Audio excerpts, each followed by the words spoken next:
great relationships. Like we want to be, we don't, it's not a one and done thing. Like this is a relationship. Some of our customers we talk to every single day, depending on how many shipments they have. And you've got to be the person that they want to talk to every single day, you know? And so I think it's really important. I see a lot of people, they don't know what they want to do, right? Or they have too many ideas, especially women, right? We have too many ideas. What do we want to do? And which direction we should go. But like I think the key to my success is like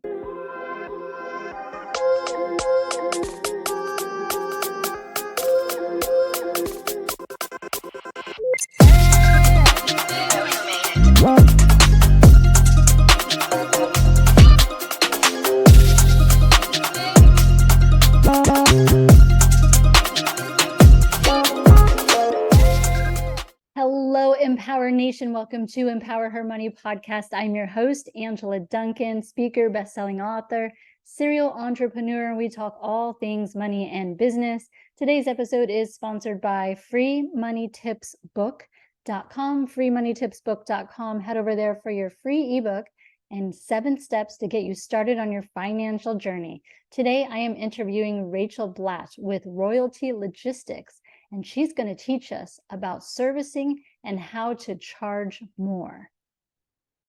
Hello, Rachel. Welcome to Empower Her Money podcast. How are you today? I'm wonderful. Thank you so much for having me, Angela. It's so good to see you. You look amazing. Thank you. Thank you. All right. So you have a very interesting story. I'd love for you to tell us more about it. Sure. So I worked in tech sales for about 8 years, and they started selling off the divisions of my company, and I found myself with 3 different job offers. I could go back into tech where I was bored and kind of could do it with my eyes closed. I could sell mortgages, and I swear too much to work with the public. Or I could go into uh, work for one of the largest auto hauling trucking companies in the country. And I said, well, I'm from Detroit. Um, this is the Motor City. This might be a really good way to get into automotive. And I really found what I love to do. And then I just had to find my home. So I really wanted to find a company that, you know, paid me a little better, treated me a little well. And so I kept going from company to company. In my last company, I did so well for them that they allowed me to start a company within their company. So I kind of got to, make mistakes, not on my own dollar, bust down some of my mental blocks about how much it costs to really get a business started and going. And I built that company to multi-million for them, and then they wanted to sell it, but we're under NDA, so they couldn't tell me. So, of course, I'm such a self centered person, the world revolves around me, that I thought it was like, what are they doing to me? Oh my God. And they couldn't tell me. So I was running out of money and decided to start my own company. And that's how Royalty Logistics was born. So I started in my living room with no money. We quickly grew it to multi-million. We're certified women owned, and we're having a lot of fun um, doing things for our customers that are completely out of the box and just making work and life fun. So yeah. Yay. So I love that story. And one of the things that you mentioned there, and I think oftentimes people have this misconception, is you just said, from your living room with no money, right? So what did you do? Just like start calling clients? Like, how did you grow your business from that point? Yeah, so because I had been in sales for 20 years, right? I knew how to go out and get business. I had been in the business long enough for me to know how to service it. So I had the experience doing the role. Um, so it was not, but I worked so hard. Like I worked like nonstop, 12 hours a day for 5 years. So I just didn't stop. So, um, yeah, and some of it worked out and some of it didn't. Some things changed, but I, I didn't look back and I never stopped. Yeah, that's great. And this is not like a women dominated industry. So Oh no. do you find that helps you, hinders you? Talk a little bit about that. Okay, so it has its pros and cons, right? So I get along very well with our customer base because they're mostly men, but sometimes it hinders me because I look very young and so sometimes people see me in person and they say, oh, she's 25 years old. I'm not, I'm very old. I just got good genes. uh, but sometimes people don't take you seriously. It's very hard to get funding. um, there is you know it's very difficult sometimes to be on the woman's side, like we were just talking about it today. Like there's some, you have to carry yourself a little bit differently when you are in this world. So it took a long time to, really figure out how I'm going to, carry myself as a CEO as compared to like a salesperson too. So that was a whole different growing experience, I should say. Yeah. So talk about what does your company actually do in the transportation space? Sure. So we right now we specialize in shipping vehicles. So we work with the automotive industry on any transportation needs that they may have, whether they're buying cars from auction, trading them amongst each other. And basically, we coordinate all of their shipments on semi trucks. And that's how we do. We move for friends and family too. So we'll move anybody's car because we know we do it right. Unfortunately, there's a lot of scammy companies out there these days. But uh, our core business is dealing with businesses. And then we are, looking to expand our commodity base. So we're starting to begin that right now. Um, we also have a podcast that we do where we talk to dealer principals and try to help them grow their dealerships and make them more solid. And we're just having a ton of fun, making sure that cars get delivered on time safely and rocking and rolling. So that's what we do. Yay. And you kind of picked like a really niche market because I mean, commercial transportation, you could move a lot of things. So what made you decide to go down that route and kind of like specialize and target just, the commercial like autos and the dealerships? I just love the people in that industry. I can really be myself. I think when you are really yourself, right? Like I get to be myself. I get to swear. I get to be silly and foolish and all these things that, you know, laugh and have fun. And I don't have to be too corporate. I don't have to be too serious. Um, I don't have to watch my language. I mean, I really get to be myself, and uh, our customers love it. And I think they feel like it's refreshing. It's not robotic. Um, if you've ever, taken a sales call, I always could tell people whether they're doing good or bad on a sales call. But I mean, we're a real company, we're real people. There's no robotics here, and everybody, and we just do good business. So I think when you're truly yourself, um, the sky's the limit on your success. Yeah. So highlighting that you started from nothing in your home with no money. You picked a market that essentially is mostly male dominated, being Hmm. a female business owner. You got your certification, which is amazing because I'm sure that opens opportunities. And then you picked a lane that you could be yourself in. So I really like Hmm. that, highlighting those things is when you're a business owner and you're trying to fit into a world that you don't fit in, people are going to know that.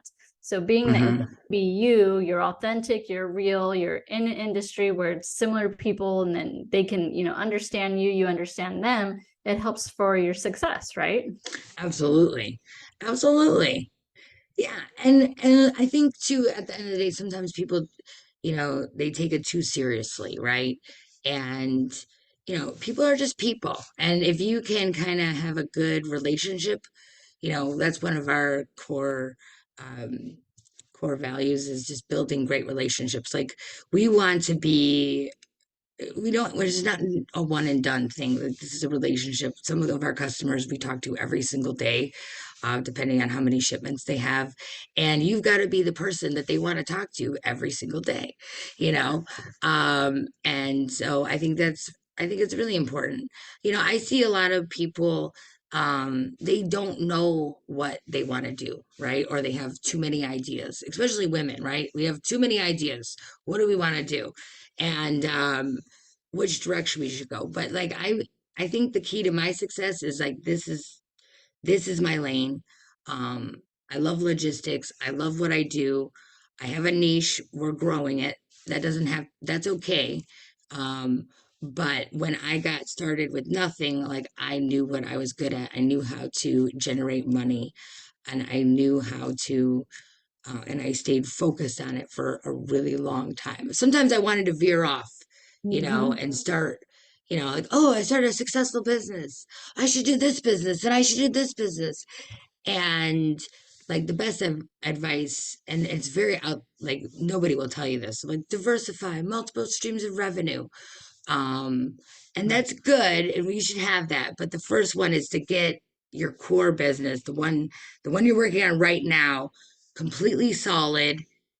Like it can function without you. And unfortunately, I thought it was gonna take way less time than it has. Like 5 years later, like it's still not like running with perfectly without me. It's not, we're still getting better every single day. And sometimes you just have to stay focused on building that first core business perfectly. Yeah, I love that. So being that you are in a service type of industry and you do have some hard costs, obviously you have labor, you have the trucking, Hmm. fuel, insurance, all those things. How do you figure out how to price your services? Like how did you go about that strategy? Well, the real truth is, okay, that we are very competitively priced, right? So um somewhere in the middle. We're not the most super expensive, we're not the cheapest. In fact, I prefer to stay away from the ultra cheap. But the pricing really is an art because with logistics, it is all over the place. There's so many different factors and variables that go into the price. What type of car it is. Like we're gonna charge more for a very high-end car than we are for maybe like, you know, uh Kia Forte, right? So the price difference, the size of the vehicle, there's lots of things that go into the price. But at the end of the day, our margin comes down to the service that we provide. So the better the service, the more money that you can charge, right?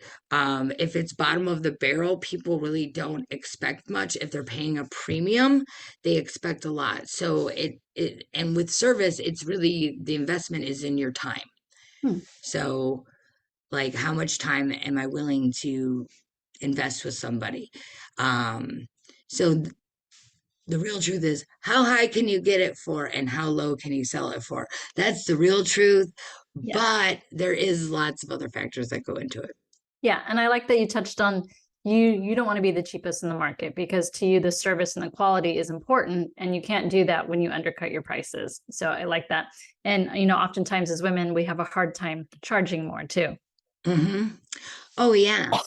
So I have a great story that you will love. Um, so the reason why I really left my last company is because like they changed this comp plan of mine and they couldn't tell me why. And I did the math on how much like a normal person would cost, right? Them, like average person that could do a quarter of what I could do, right? So I knew that I was worth to them like $350,000 a year. And I thought that was fair. And so I said, hey, this is what I'm worth because it's going to take 7 people. to replace me at $50,000, right? So I even gave them a break. So I'm like, this is what I need. This is what I think is fair. And they couldn't come up to that. Now, so when you give a hard, like, this is what I need, and they say no, all right, you have to be willing to walk away. So otherwise, they will never give you what you need. And that's scary for some people. So, and that's what had to happen for me. So I gave them like my ultimatum, like, this is where I need to be. And they said, nope. Because they think they could hire somebody to do it cheaper and less expensive. And I knew that they would have to hire 7 people to do that. So, you kind of have to know your worth. And I think sometimes as ladies, we don't always know, right? Yeah. What kind of, like, can you put a price on the value that you provide? And I can help you do that too. So when I'm hiring things out, I calculate, like, what is my hourly rate, right? And how much time for them to do it versus myself is it gonna, right? So if my hourly rate, let's just say, is $100 an hour, right? And it's gonna take me 10 hours to do um a job because I really don't know how to do it, and I can pay you 500 to do it, well, then I just save myself $500. Right. And that's how I kind of um, calculate things. So I don't know if that would be helpful to these ladies, but that's how I kind of do it in my head. Yeah, and I like the point that you said, be willing to walk away, because if you when you know your value, you know your worth, and you pitch it, sure, you can negotiate maybe a little bit off of it, but if you go too far off, then you're devaluing yourself to that person. And then they tell someone else, maybe that person wants that discount as well. And then you never have that opportunity to bring back into more profit. So I think that's a really good point. Know your worth and be willing to walk away from someone who doesn't see your value, or maybe it's just not a right fit right now. It doesn't mean they might not work with you later, but be willing to walk away. And as women, I think that's probably much tougher for us to do. Yeah, because we're scared, right? Like, what, the kids, the job, the this, the that.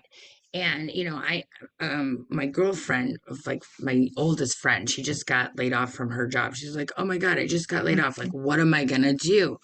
Right? Like, I have bills, we need insurance, like all these things. Mhm. And I was like, I firmly believe that God is not gonna close a door without opening a new one. Yep.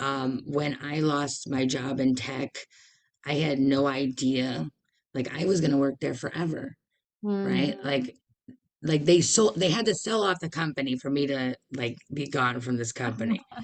And so it was like, but it was really, and it was the worst time of my life. But it was really preparing me on this path, right? So it actually became the best thing that ever happened to me. The worst day of my life became the best thing that ever happened to me. Very good. Awesome. A lot of good information there, Rachel. Really appreciate the points that you're bringing out. As an entrepreneur, there's so many struggles that we can have. So, bringing those things to light, especially the value of yourself, that's really good too. So I have a fun question for you. Okay. Yes. So if you could have a superpower, what would it be hmm and why? So that's a great question.